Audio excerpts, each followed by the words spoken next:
This session will discuss about the fractional distillation of a crude oil and obtaining different fractions from the crude oil. Crude oil is basically a mixture of a hydrocarbon, different hydrocarbons are there.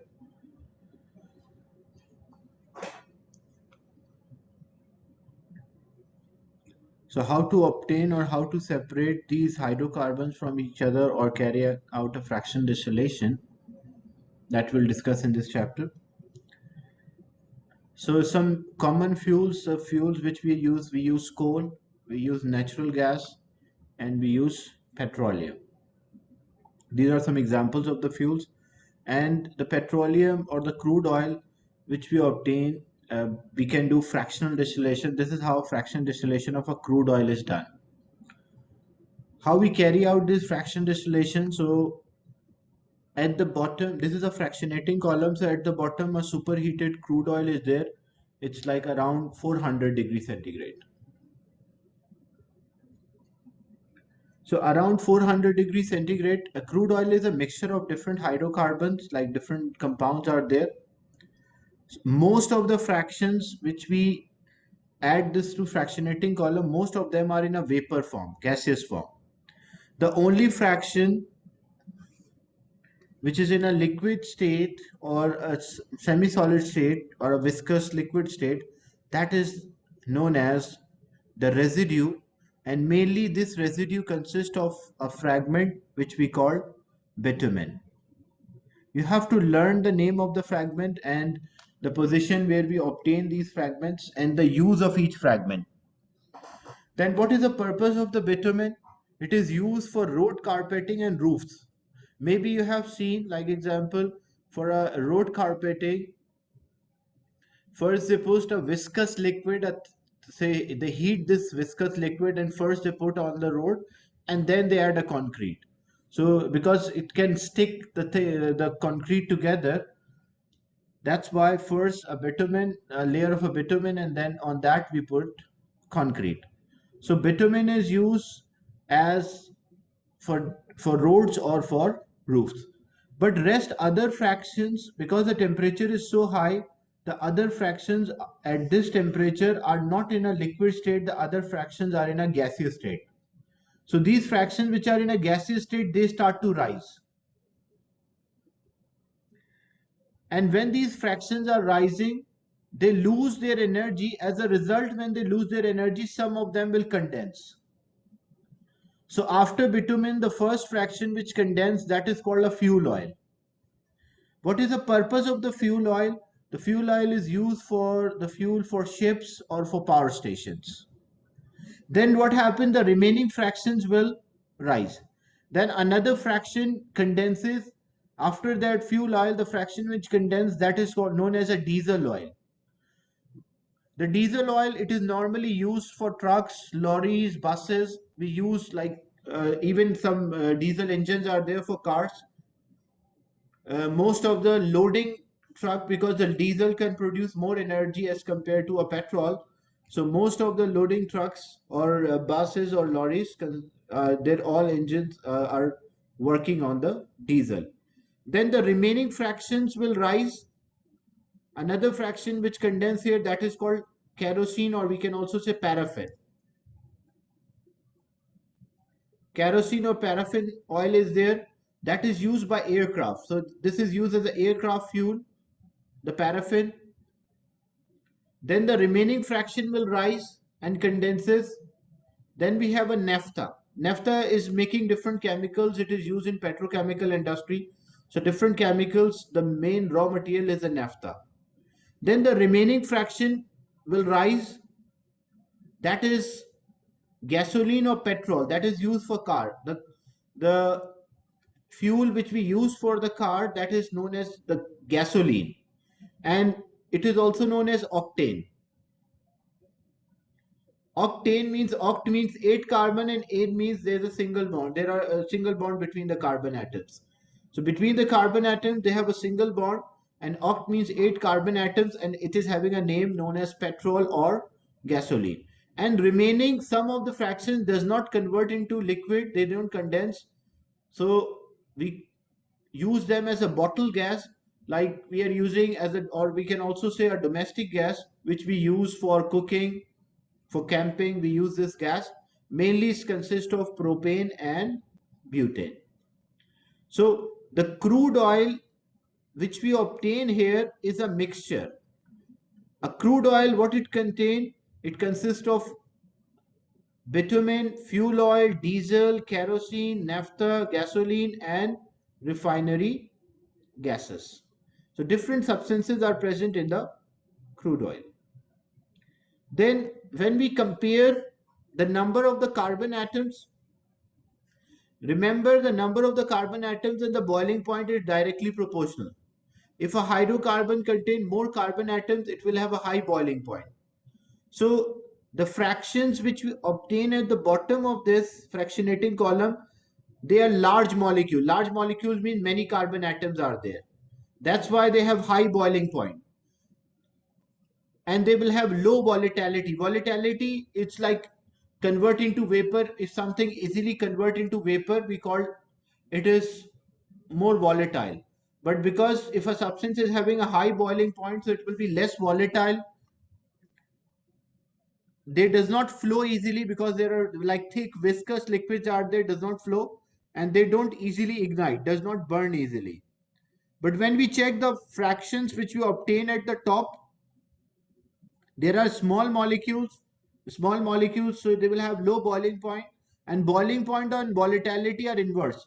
If the boiling point is higher, then volatility will be lower. If boiling point is lower, then volatility will be higher.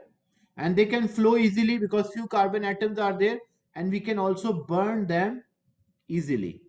But because if why, even though bottle gas can burn easily, but we don't use for a aircraft fuel, because if it can burn easily, but it does not produce lot of energy. When we burn these hydrocarbons compounds which are having more carbon, they can produce more energy as compared to compound with few carbon atoms. Is it clear? The fractional distillation of a crude oil and the name of the fractions which we obtain.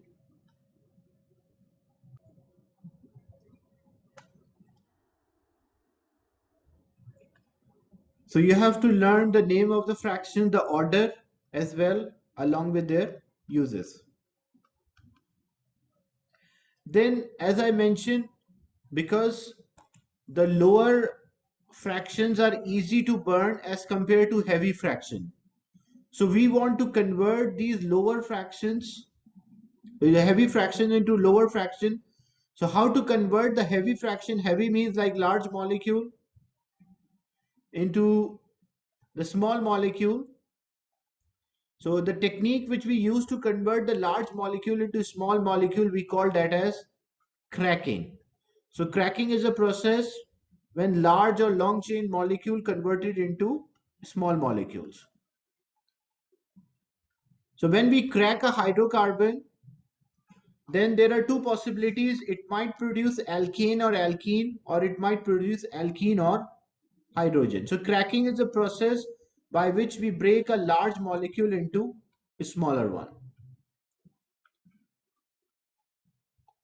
And cracking, what it can produce?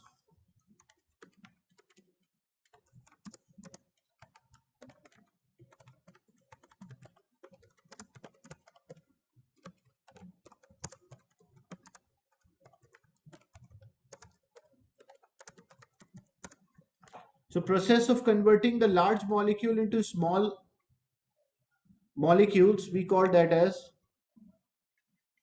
cracking.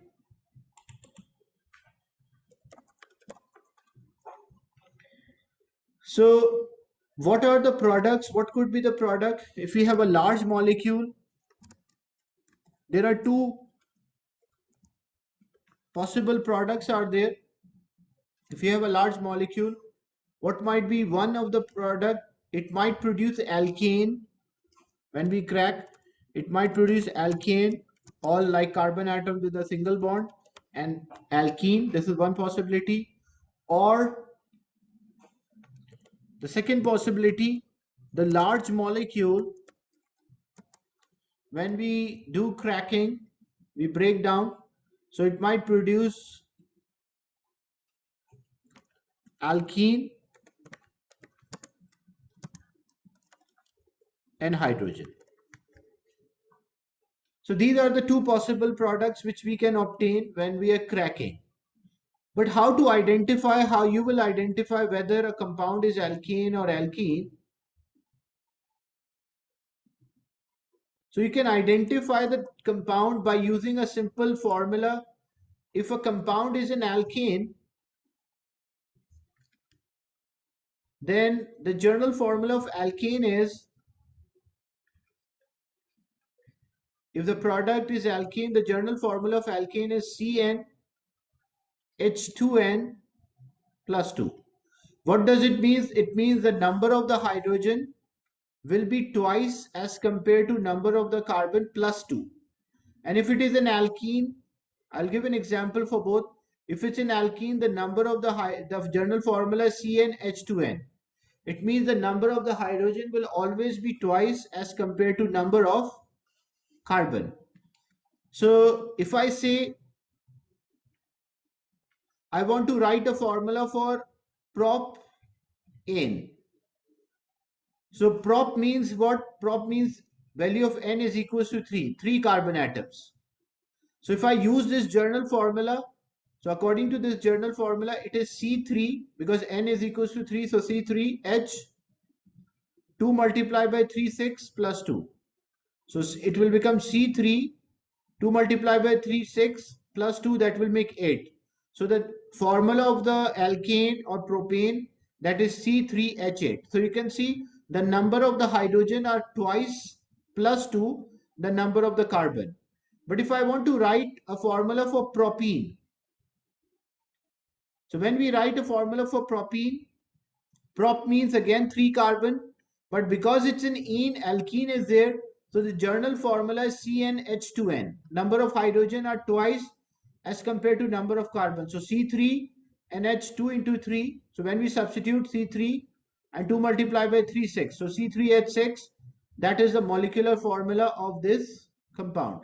So if a compound is an alkene, number of hydrogen will be twice as compared to number of carbon.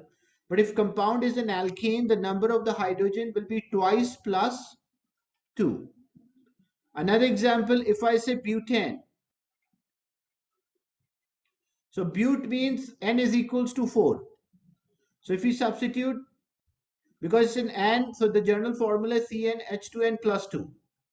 So it will be C4H 2 multiplied by 4 plus 2. So when we simplify C4, 4 multiplied by 2, 8 plus 2, so 10. C4H10. That's a formula for butane. But if I want to write for butene, but means N is equals to 4.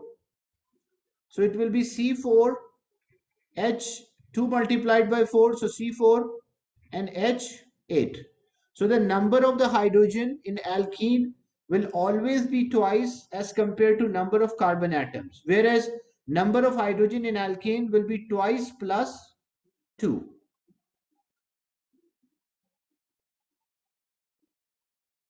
So this is a journal formula to remember about alkane and alkene. So if a compound is alkane, what is the journal formula?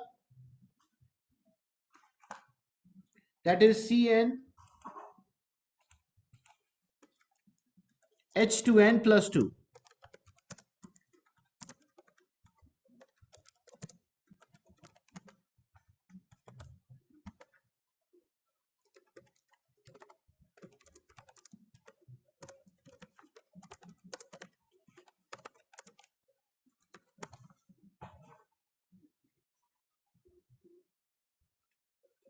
So when we write for any alkane,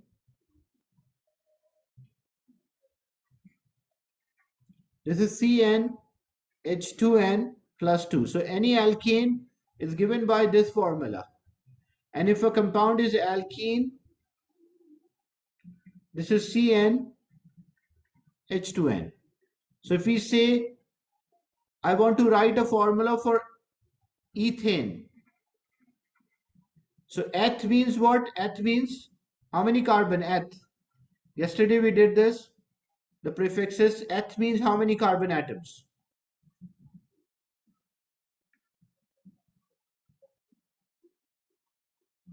Yeah, that's right, Mohammed. H means two carbon atoms. So N is equals to 2. So it will be C2H 2 multiplied by 2, 4 plus 2. Uh, so it will be C2 and H 2 multiplied by 2, 4 plus 2, 6. So the formula for ethane is C2H6. And if we want to write a formula for ethene, ethene, so eth means what? 2 carbon. N is equals to 2. But because it's an ene means the general formula CnH2n. So number of the hydrogen are always twice as compared to number of the carbon. So if we substitute the value of N is equals to 2, so it will be C2 and H2 multiplied by 2 because in place of N we put 2. So it becomes C2 and H4. The general formula of alkene, the number of the hydrogen is always twice as compared to carbon, but in alkanes the number of the hydrogen are twice plus 2. So when we do a cracking of a hydrocarbon, cracking means when we break down the large molecule into a lighter one. So what are the possibilities? It might produce alkane and alkene, or it might produce alkene or hydrogen. So example, if the molecule was say C8 and the large molecule means like so many carbon atoms are there, so C8 and H18. Now I want to complete a product. Here we can write any number. So example, if I write C5, because I want to make an alkane. So how many hydrogen should be there? If I want to make an alkane. For alkane, the number of the hydrogen is always twice plus 2. So what is twice of 5? 5 multiplied by 2, that is 10. And 10 plus 2, 12. So it will be C5H12. It will become alkane. And in the beginning, we were having 8 carbon. I use 5 carbon here. So how many carbon I'm left with? I'm only left with 3 carbon because the total carbon on the left hand side should be equal to total carbon on the right hand side. So if I use 5 carbon here, then I'm left with only 3 carbon. And I want to make alkene. So if we want to make an alkene, this is for alkane. If we want to make an alkene, the number of the hydrogen are always twice as compared to number of the carbon. So if there are 3 carbon, then how many hydrogen should be there? Because these are hydrocarbon and hydrocarbon only contain carbon and hydrogen. So C3 and H6 will be there. So this is how we completed a product for cracking. So whenever we crack a hydrocarbon, this is one possibility that it might produce alkene or an alkane. Another example, and the number you can select any number. It is not fixed. It's up to you. Any number you can select which one you want to break. Like if another example, if I say I have C10 and H22. I want to produce alkane. There are 10 carbon atoms, so I can select any number below 10. I can select, example, I select 7. So C7. To be an alkane, how many hydrogen should be here? If I want to make an alkane.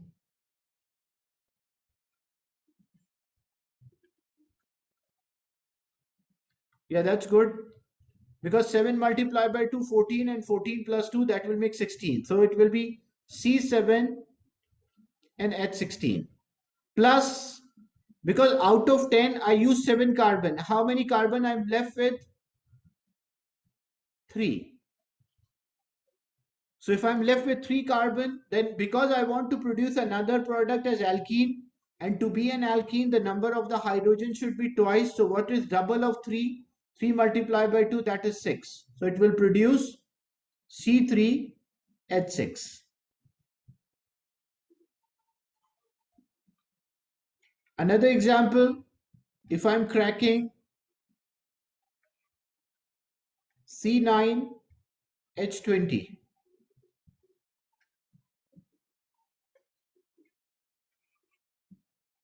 and one produce alkane And any alkane you can select. Example, I select C4. If I select C4, how many hydrogen this alkane should have?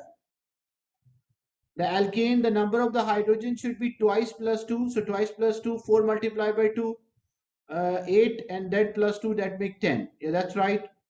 Plus, out of 9, I used 4 here. How many I'm left?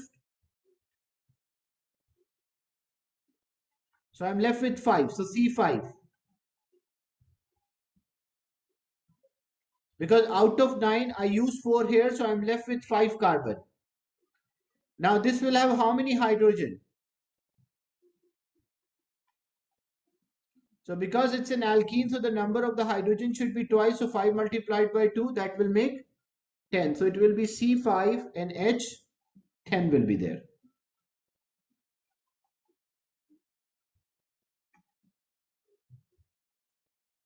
Another example, if I say I have say C12 and H26 and I want to do cracking.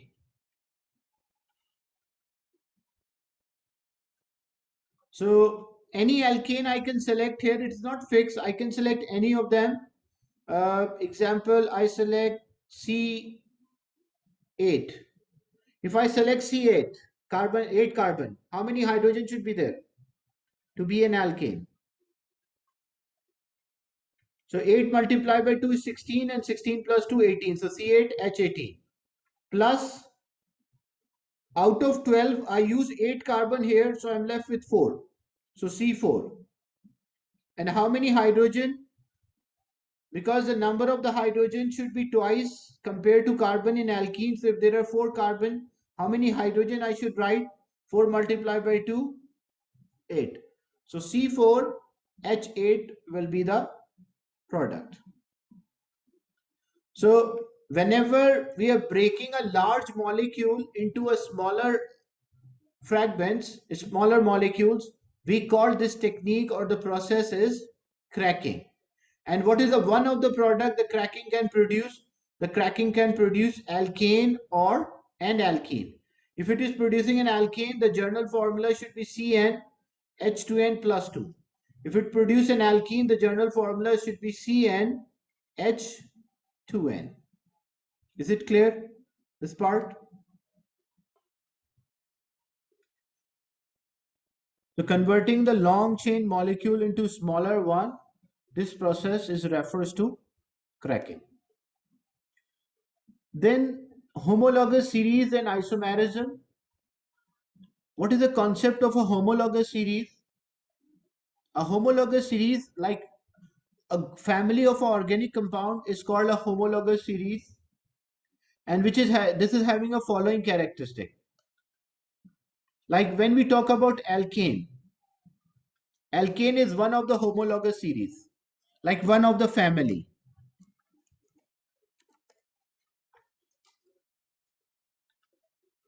Alkane means between the carbon atom there should be a single bond. And what are, if I draw the structure of first 4,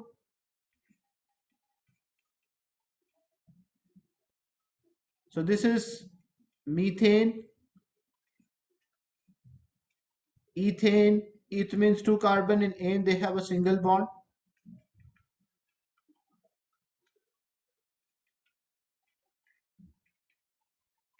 Then 3 carbon propane,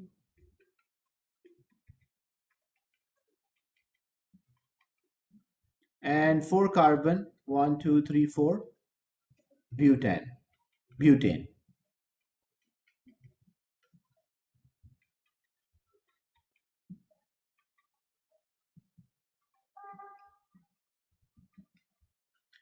Now when we write the molecular formula, 1 carbon, 4 hydrogen, 2 carbon, 6 hydrogen, C2H6, 3 carbon, 8 hydrogen, and 4 carbon, 10 hydrogen. Now which which series is known as a homologous series? Number one, there should be a following characteristic. If the following characteristic is fulfilled, we call that as a homologous series. So what are the characteristics to be a homologous series, or the properties of the homologous series?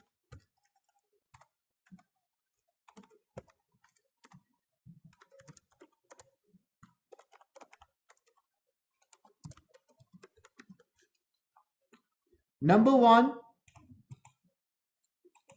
there should be a general formula. Like there should be a formula which we can use to find any of the member. So there should be a general formula. So when we check, alkanes have a general formula. What is the general formula of alkane? The general formula is CnH2n plus 2. Alkanes have a general formula. That's why it follows the first property. Now what is the second property to be a homologous series? Each member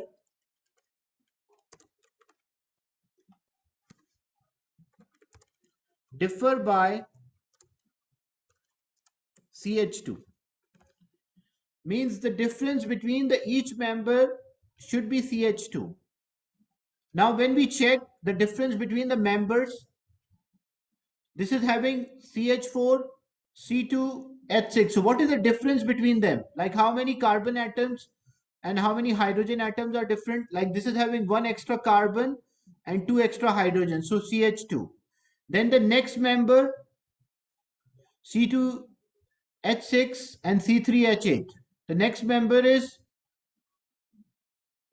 when we check the difference, one carbon is different, like one carbon different and two hydrogen different.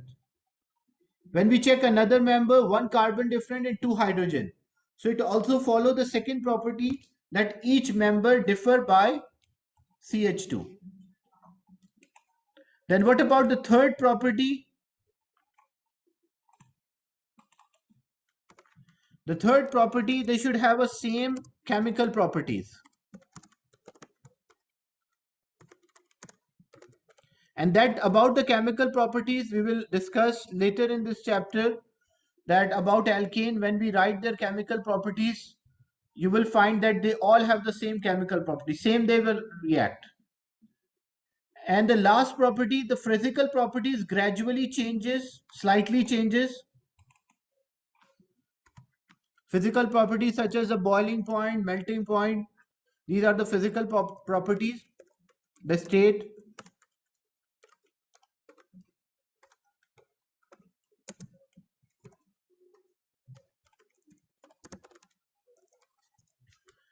So the physical properties of these members should slightly change, like they should have a difference, but very small differences there.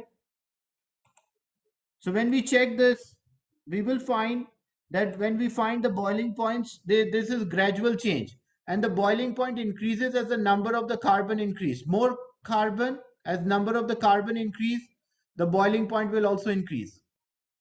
So if we have these four members of alkanes, the first one is methane, meth because of one carbon, and ane because of single bond. The second one is ethane, eth because of two carbon, and ane due to single bond. The third one is propane, prop because of three carbon, and ane due to single bond. And the fourth one is butane, but because of four carbon, and ane because they have a single bond. So we have, when we check these members, methane, ethane, propane, and butane, we will find that each member have a difference of CH2. The physical properties gradually changes, chemical properties are same, and they have a general formula.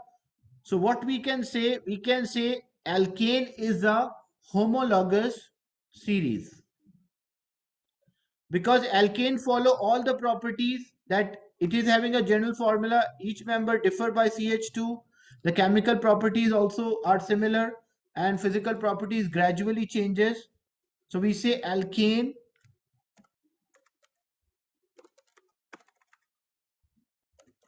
is homologous series. So for a compound, for a group of or a family to be a homologous, like alkane is one family of a hydrocarbon which are having a single bond.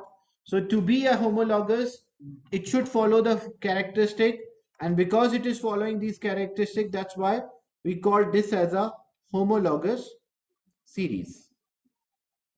Is it clear the reason why alkane is referred to as homologous series? Because it follow all the characteristics.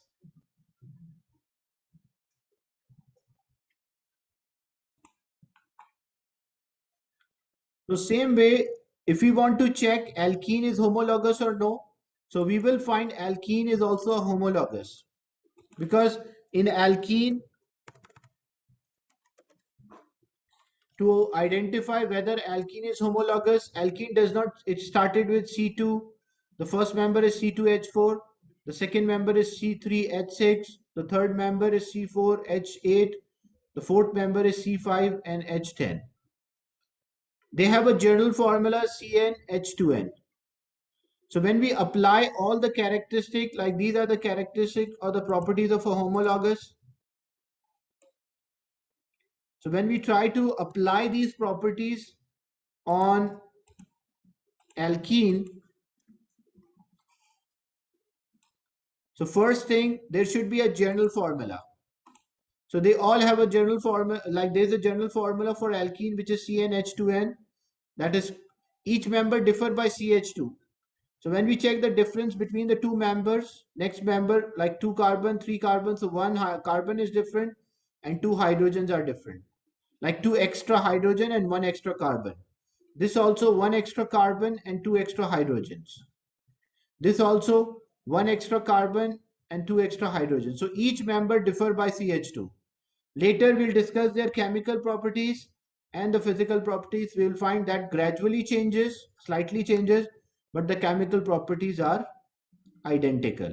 So alkane, because it fulfill all the properties, so alkene is also a homologous.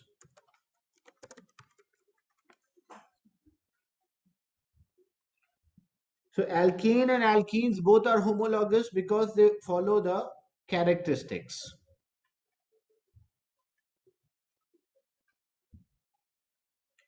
Then what is the concept of isomer? Isomer means compound with the same molecular formula but different structure. So if we have compound, they have the same molecular formula but different structure, we call them as isomers. So example,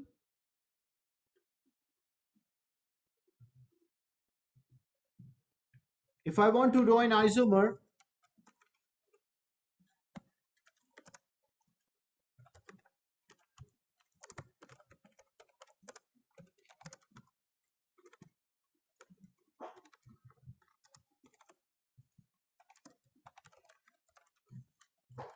so same molecular formula but different structure, what we call isomer. Like example, if I say I have C4 and H10. So C4H10, because number of the hydrogen are twice, so this is an twice plus 2, so this is an alkane. So four carbon atoms, how I can draw these four carbon atoms? I can draw in line 1, 2, 3, 4. And then I put hydrogen. So this will, because alkane is there, so they all have a single bond. This will have 3 hydrogen. This will have 2 hydrogen because carbon maximum can form 4 bond.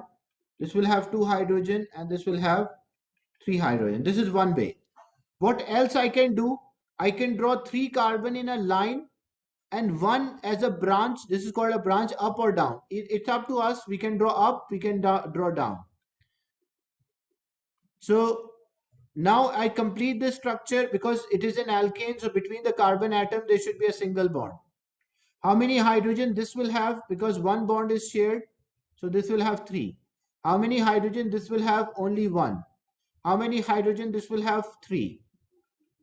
And how many hydrogen this will have? Also 3.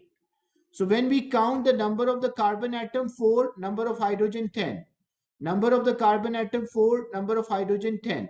So two compounds have the same molecular formula, the molecule number of the atoms are same, but they have the different structure. What we call them? We call them as isomer. So isomers refers to the same compounds with the same molecular formulas, but they have different structures. Is it clear the definition of isotope? I'll give more examples. Less than a minute left, so I'll share another link.